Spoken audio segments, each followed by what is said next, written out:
Hi everyone, this is going to be our carbon cycle notes for today. So this is kind of our second part of carbon cycle notes, looking at specifically the different parts of the carbon cycle. So make sure you're on the right section and we can get started by filling in these blanks on the screen. So what is carbon? Why do we talk about it so much?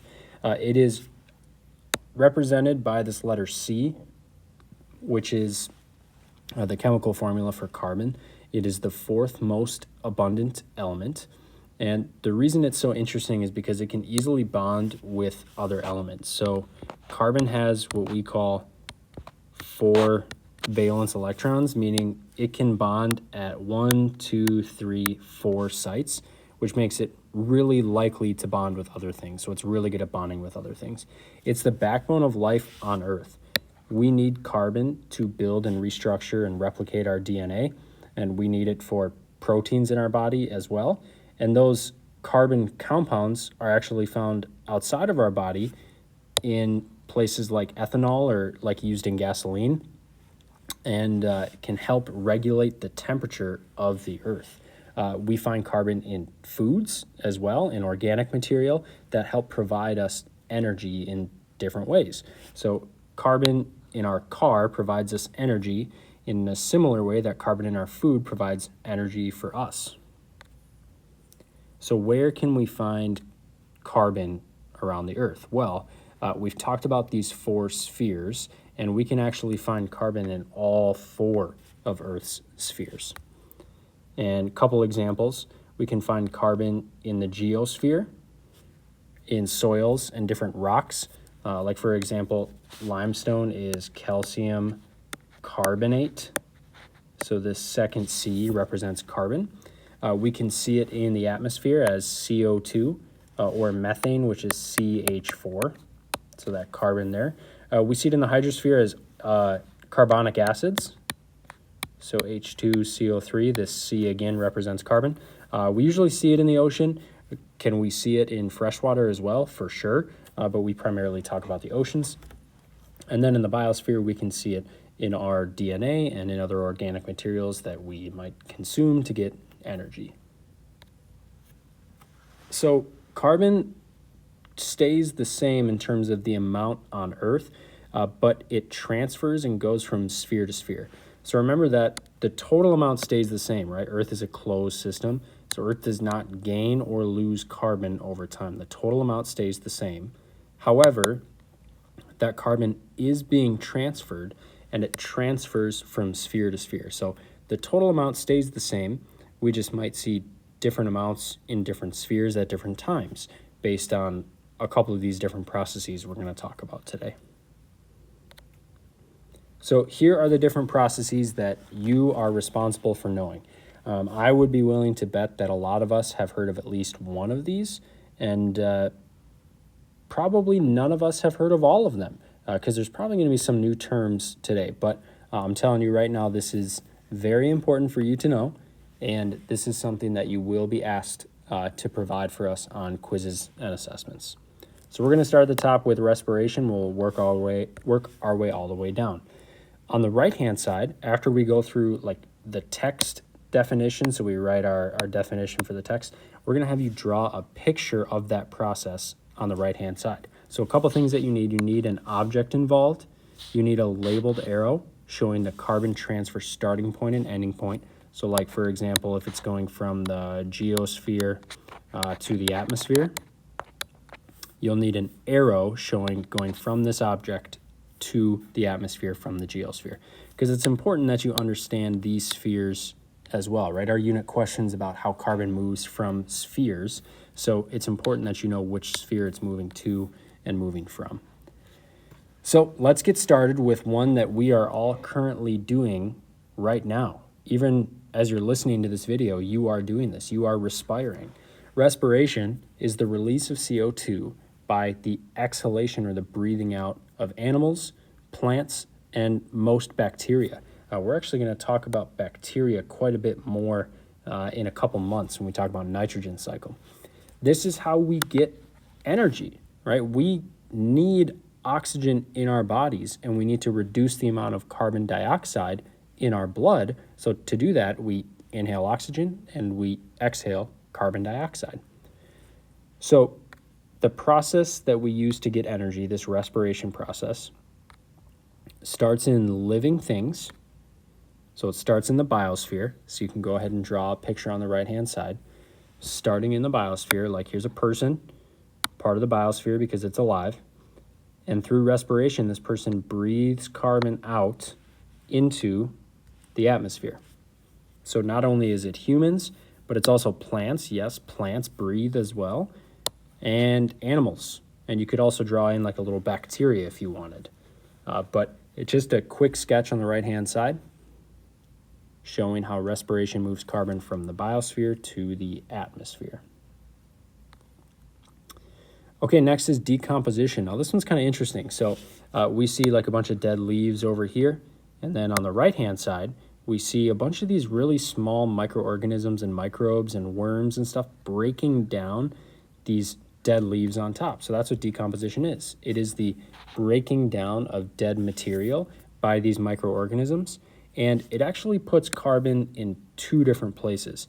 So as you can see, there's all of these like worms and stuff inside the ground. That's actually putting carbon into the ground, into the soil, or in other words, into the geosphere. So it's doing what we call fixing carbon into the soil. However, since all of these things are living, like all of these microorganisms, this bacteria and all these worms and stuff, they're actually breathing and releasing some of that to the atmosphere. So we're getting all of this carbon from the biosphere moving up and out to the atmosphere and actually down and into the geosphere as well. So decomposition moves carbon into two different places, moves it into the atmosphere and down into the geosphere. So that's what we should see on this picture on the right-hand side. We've put a picture of a pumpkin approximately like November 15th after Halloween. It's kind of dead, it's decaying, and we see that it starts in the biosphere. This carbon here starts in the biosphere, moves down to the geosphere, and moves up to the atmosphere. So it actually moves into two different places. Decomposition is a little unique there. So make that quick sketch on the right-hand side. And if you need to go back later to add these pictures in, that's totally fine. This video will be posted in Schoology as well. Okay, next one. Before we even get going, you need to highlight this part right here. This is very important for fossil fuel formation. This happens over millions of years. This takes a really long time to happen. So over millions of years, a very long time, heat and pressure of once living materials, so all of these like fish or different plants get covered up by this sediment. They get squished together, and over millions of years, they turn into something like coal or oil or natural gas, depending on where they came from. So it is important to note that this takes a very long time, and they get squished together over time, and the carbon in their bodies actually helps transform them into fossil fuels such as coal, oil, and natural gas. So this one's already kind of drawn in for you. We can see that there's like little organic materials here that have been dead and buried by some sediment. So this usually happens like in a marsh or in a bog or a swamp or something like that. So things can get stacked on top of these dead materials. They get squished together over time, and they eventually turn into one of these three: coal, oil, or natural gas. So coal comes from dead plant material. Oil and natural gas, dead animal or microbial material. So that's where we get those different fossil fuels there. Okay, next is deforestation. So this one is awfully straightforward. It's literally the deforesting of an area. So it is the purposeful cutting down of trees that releases CO2 into the atmosphere. So this one is kind of a double whammy, because when trees get cut down, this process actually releases CO2 into the atmosphere. It's this quote unquote slash and burn technique. So tractors come in, they plow through, cut down all these trees, and to get rid of the lumber, a lot of times they have to have controlled burns of the area. So they have all this extra stuff on the ground, they're burning it. That burning of organic material releases CO2 into the atmosphere. But trees are really good at doing something called photosynthesis, which is something I bet we've all heard of before. Now, since trees aren't there anymore because they've been cut down, they actually can't perform photosynthesis. So not only are they adding CO2 to the atmosphere through the process of deforestation, but they're also removing the potential for plants to photosynthesize. And photosynthesis is when we take CO2 out of the atmosphere. So not only are we adding CO2 to the atmosphere, but we're also taking out a potential way of getting CO2 out of the atmosphere. So kind of a compounding negative there with deforestation.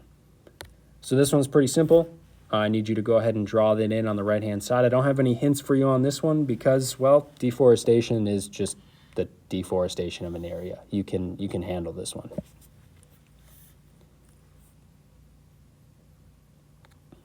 All right, now after you're done drawing that deforestation picture, I would be willing to bet that most of us, if not all of us, had some indirect effect on combustion when you came to school today. So if you rode a bus or rode in a combustion engine car, so not a fully electric car, you had some sort of the combustion process happen because of you this morning. So just like me, getting in my car before and after school, that's a combustion engine. I put gas into it, it sparks the gas, and it combusts into the atmosphere. So what combustion is the burning of fossil fuels that come from underground, like we saw a couple slides ago, and releases some of this stored CO2 into the air. So fossil fuels are usually coal, oil, natural gas. That's what we talk about. And these fossil fuels can be sort of treated and turned into similar things like gasoline for your car or propane for a heater or a grill or something like that. And primarily we talk about fossil fuels in terms of transportation. So like I just said, my car or the school bus that you rode on, or if you got in a plane, that is something that has a combustion engine. And a lot of times like factories, refineries, will have lots of CO2 being produced by combustion. So on the right-hand side, make sure to draw a picture. This is another one that's pretty easy. You can just draw like a car or a plane. And I get questions about this one a lot. We know it's going to the atmosphere, but where is it starting? Here's your hint. Fossil fuels are found underground. And if they're found naturally forming underground, that means they're coming from the geosphere. And they're going from the geosphere into, like we can see in this picture, into the atmosphere. So from the geosphere to the atmosphere. All right, next one is probably a new one for us. And this one can be kind of confusing. So just stick with me here and make sure we draw this picture on the right-hand side. This will be helpful for you. So what diffusion is there are gases and liquids, so we talk about the atmosphere and the ocean here, that are moving carbon back and forth depending on concentration levels.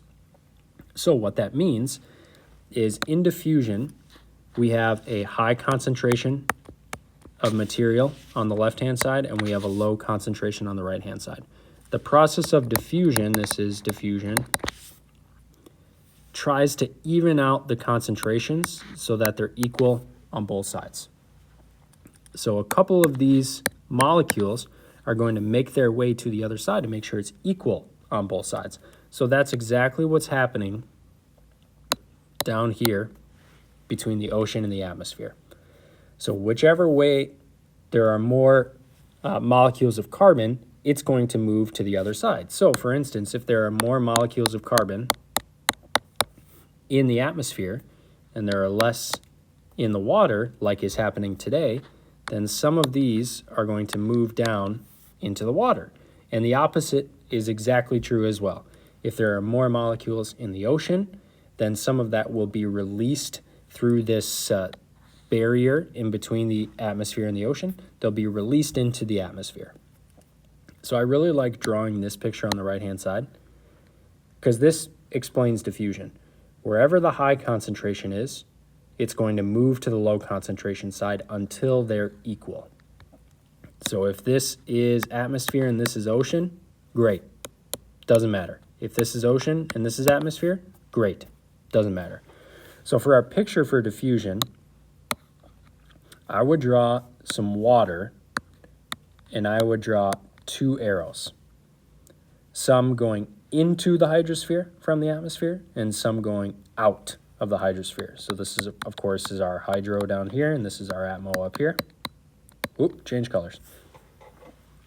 So diffusion can go both ways. That's the key part of diffusion. It's moving from high concentration to low concentration. Okay, so everything we've talked about so far has been something about taking carbon and putting it into the atmosphere. This is actually the first time we're talking about carbon being absorbed from the atmosphere. So it's going from the atmosphere into plants. Now, photosynthesis we've heard before, but the plants take in CO2 to create this glucose molecule, which they can use to grow and reproduce. So it's essentially their food. Now, when you're drawing this picture, if you're going to draw a sun, that's fine. Here's our ground. Let's draw on a purple flower. Okay. Be really careful. This is a huge pet peeve of Mr. Mahady's. The carbon is going from the atmosphere to a plant, which is the biosphere. It is not going from the sun into the plant. No. No, it needs light from the sun, yes, but the carbon is going from the atmosphere. It is not going from the sun. So be really careful in your picture there. And especially when we get to our learning targets, we got to be careful about that. Going from the atmosphere to the biosphere. Okay, we got a couple more. This one actually doesn't care about the atmosphere really at all, but this is how we get carbon in our bodies, because when you and I breathe in, when we take in some carbon dioxide that's mixed in the atmosphere, we can't utilize that carbon. The only way that you and I and your dog and cat at home can get carbon in our bodies for our replication of DNA is by consumption. We have to eat something that has carbon in it. And what things have carbon in them? Well, all living things. So fruits and vegetables, or in this case, a burger that comes from a cow, that has carbon in it because it came from a living thing. So that's how we get carbon in our bodies, is through the process of consumption.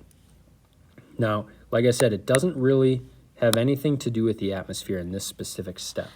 So since let's say this is you right here, you are part of the biosphere and you are eating something like a hamburger, or maybe you're eating some fruits, well, then this transfer is from the biosphere to the biosphere. So it's just a transfer of carbon within the biosphere that goes from one living thing to another living thing. And again, this is important to sustain life. We need this to help the replication and repair of our DNA. All right, and then our last process that we're going to talk about today is one of the most unique processes. This is called calcification. So these shelled organisms will actually take the carbonates from the water and they'll use it to build their exoskeletons or their shells. And the more carbonates that are in the water, the stronger their shells, because they have more opportunities to collect that, absorb it, and help grow and build into their shell. So this is a movement of carbon from the surrounding water. So if there's some carbonates in the water, some CO3s, this is moving from the hydrosphere to a shelled organism or into the biosphere. So shelled organisms in usually shallow marine environments or shallow ocean can absorb this carbonate or carbon from the water, absorb it, and then use it to build their shells. We'll actually watch a video on this in our next unit about how lack of carbonate in the water can have a negative impact on the shells. Okay, so a couple more slides here. Thanks for hanging with me. We know from our carbon cycle game that we played yesterday that carbon is constantly moving from sphere to sphere all around the Earth. And remember, the total amount stays the same. Earth and carbon is a closed system. Carbon cycle is a closed system. The Earth is a closed system. So the total amount stays the same. However, it's moving all over the place all of the time. Sometimes it can get kind of stuck over here, just like maybe you did in the game.